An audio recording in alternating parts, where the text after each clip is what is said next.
Hi, welcome to the first proper video. As the title says, this video is about anxiety. More accurately, this is about my experience with it. And of course, it's different for each person, and the whole purpose of this channel is discussion. So, on that note, a disclaimer.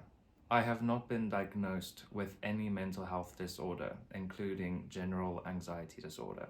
So I do not claim to know anything professionally, and as I've said, I think it's different from person to person, though of course there's a similarity, anxiety. The symptoms may differ, they may be the same. But yeah, let the discussion commence. So, a quick backstory. I feel like I never really dealt with anxiety.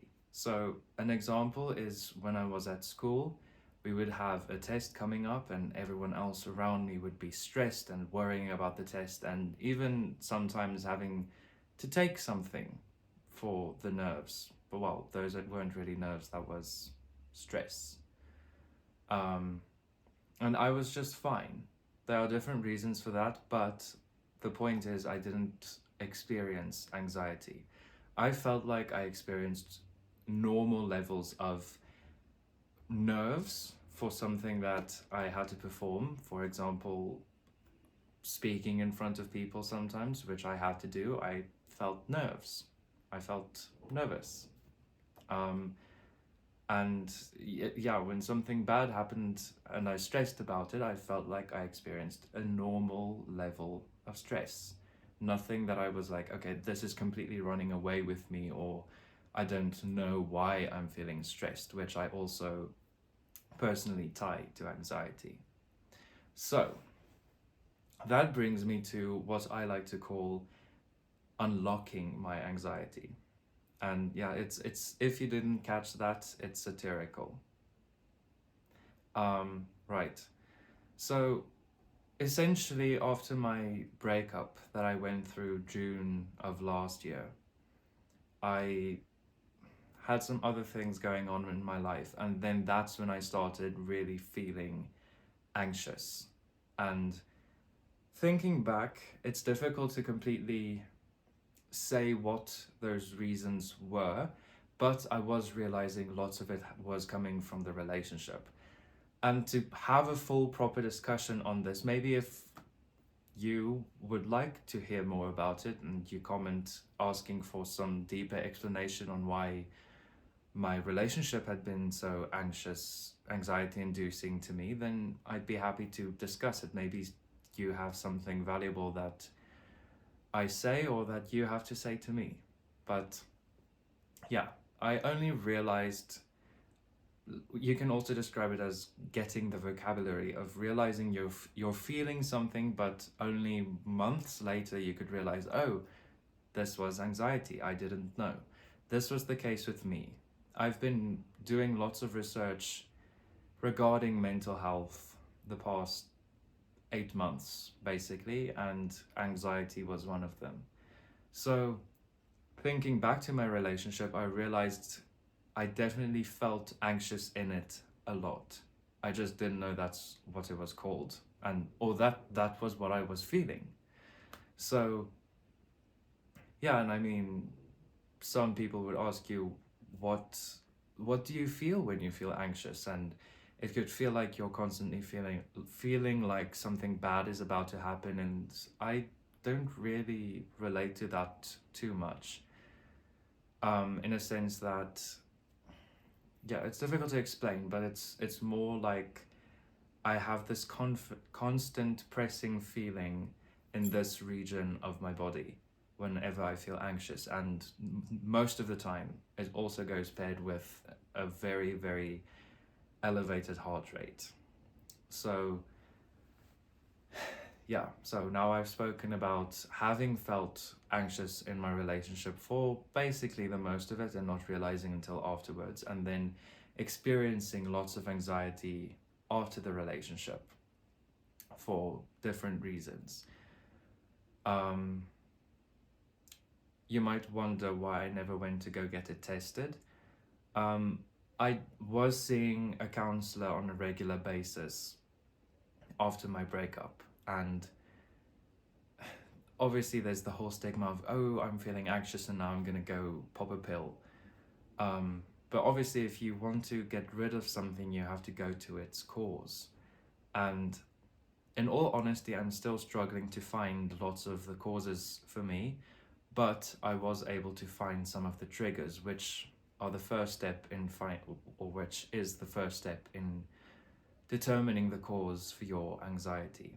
So the counselor and I did work a bit on digging and unearthing this thing and digging deeper to be like, why are you feeling anxious? Because in essence, anxiety is fear.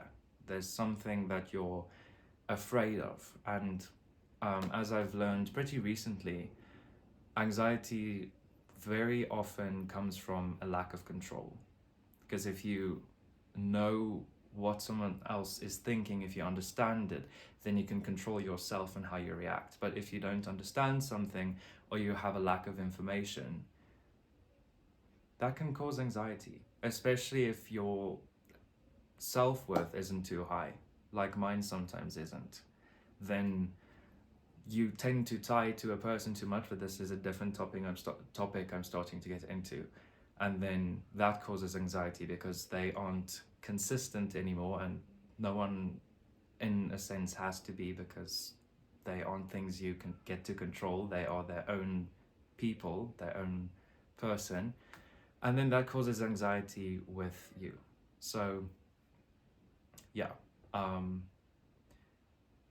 Then something else I also experienced is randomly feeling anxious. I would be sitting in a lecture, for example, having had a very good day up until that point, nothing having happened, no bad dreams, for example, nothing. And then I would just be paying attention to the lecture, taking notes, literally nothing out of the ordinary. And then I would become aware of an elevated heart rate and that tight knot in my chest. And then I'd wonder, okay, why am I feeling anxious? And then I would check my pulse and I'd see, okay, yes, it is indeed high as I'm feeling it to be, but I have no idea why. And I actually do have something I can say about that, so hopefully this helps in case this is something you experience and you don't know why. So your body has ways of communicating with you. So in my case, it was something unresolved. So lots of the time, I'm not saying, again, the disclaimer at the beginning of the video, I do not claim to know any answers. I'm merely sharing my experience.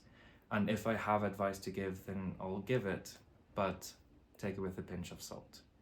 So as I was saying, lots of times you're trying to deal with something difficult that's happened or that's currently happening, and you may be shutting it out inadvertently.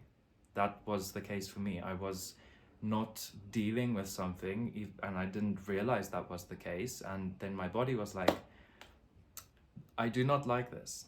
I do not like that we're shoving this under the rug, even though I wasn't realizing that we were doing it, but my body was.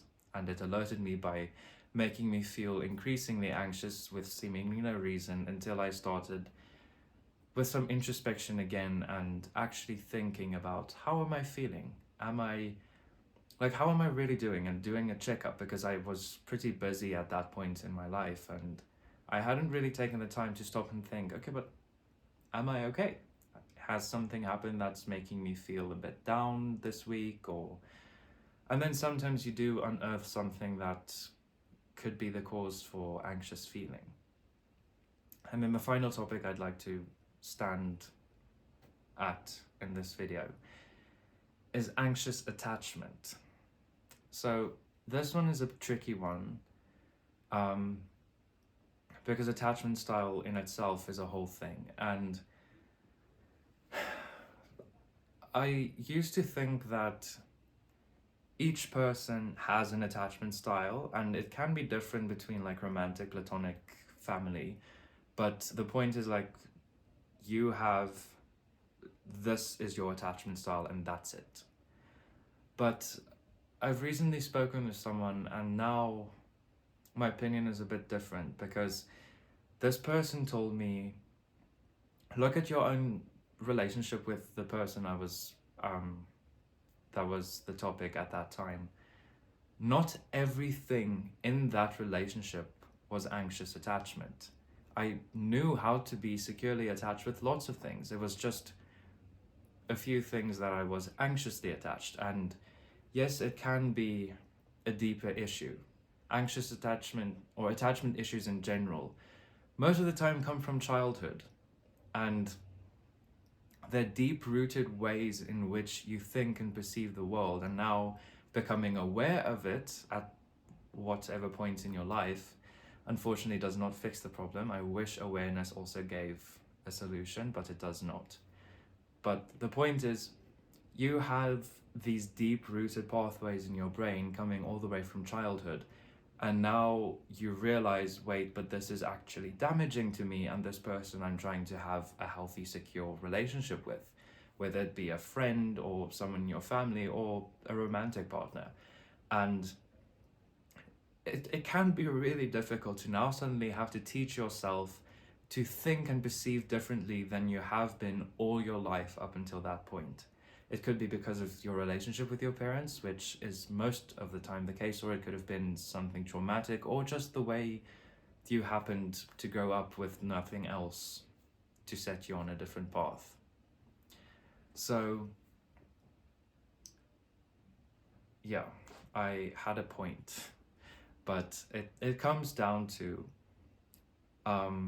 advice I can forward, basically, and also share that was shared with me, is if you do experience symptoms of anxious attachment, do not simply start looking, if you recognize it to be anxious attachment, then suddenly go, oh, this is anxious attachment, and then you look at everything through the lens of anxious attachment.